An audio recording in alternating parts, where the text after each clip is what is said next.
বিশ্ব ইজতেমায় যাওয়া কি শরীয়তে জায়েজ নাকি না জায়েজ?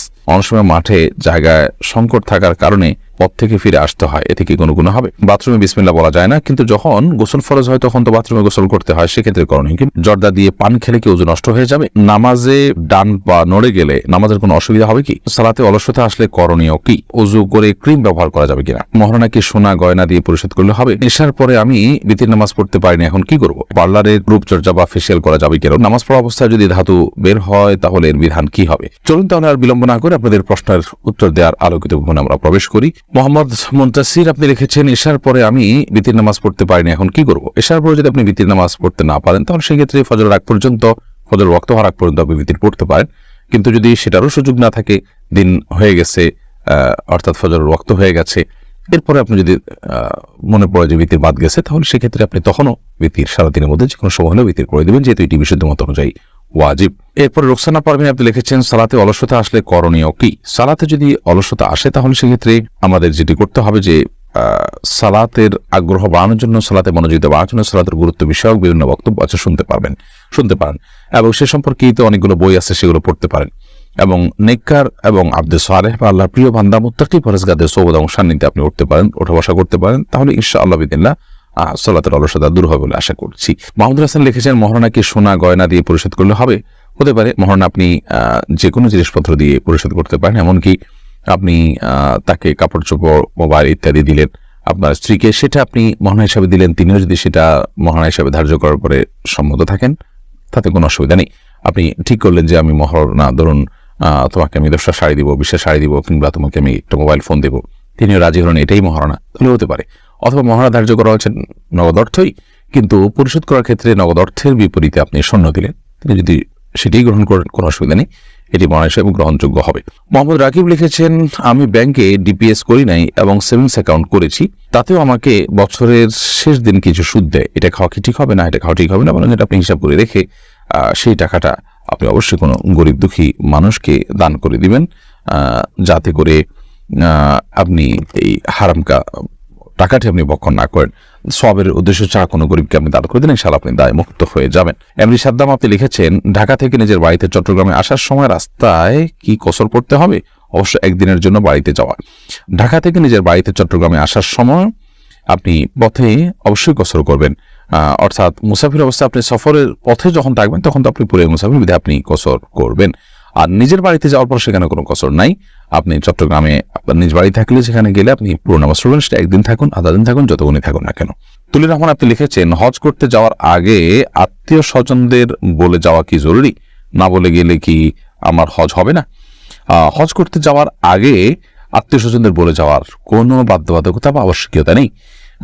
আপনি হজ করতে যাচ্ছেন, এটা ডাকডোল পিটিয়ে পুরো এলাকা মানুষকে বলে যাওয়ার কিছুই নেই।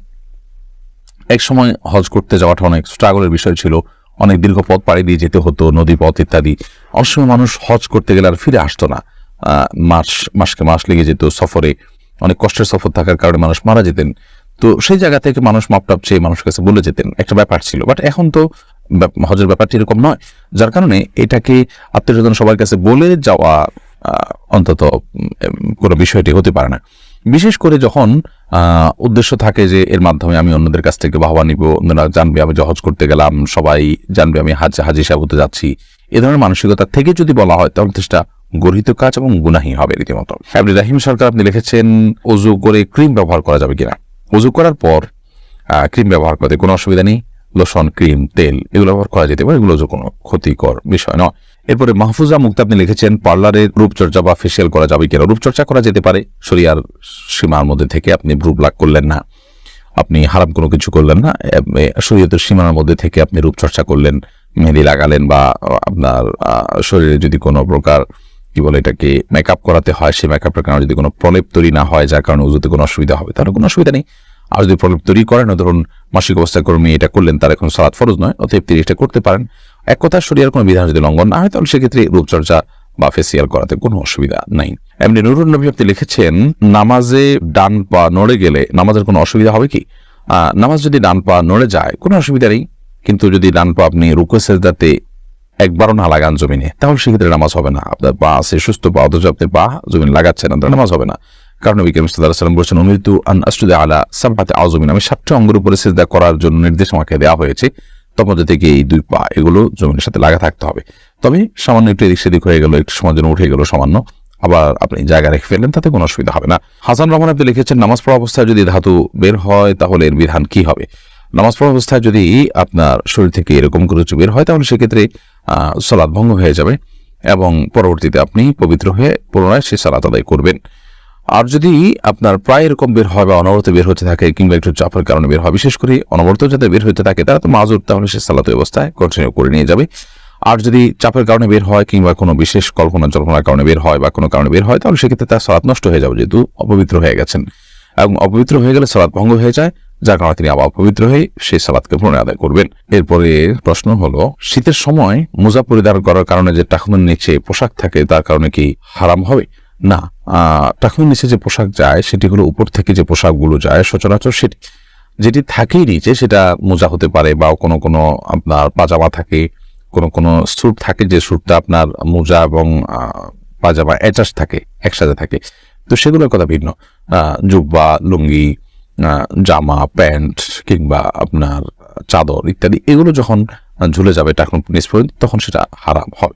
রমজান বিপ্লব আপনি লিখেছেন, জর্দা দিয়ে পান খেলে কি ওজন নষ্ট হয়ে যাবে? না, জর্দা দিয়ে পান খেলে ওজন নষ্ট হবে না, তবে অনেকগুলো জর্দা আছে যেগুলোতে তামাক থাকে, যেগুলো নেশা জাতীয়, সেগুলো একজন মুসলমানের জন্য খাওয়া উচিত নয়।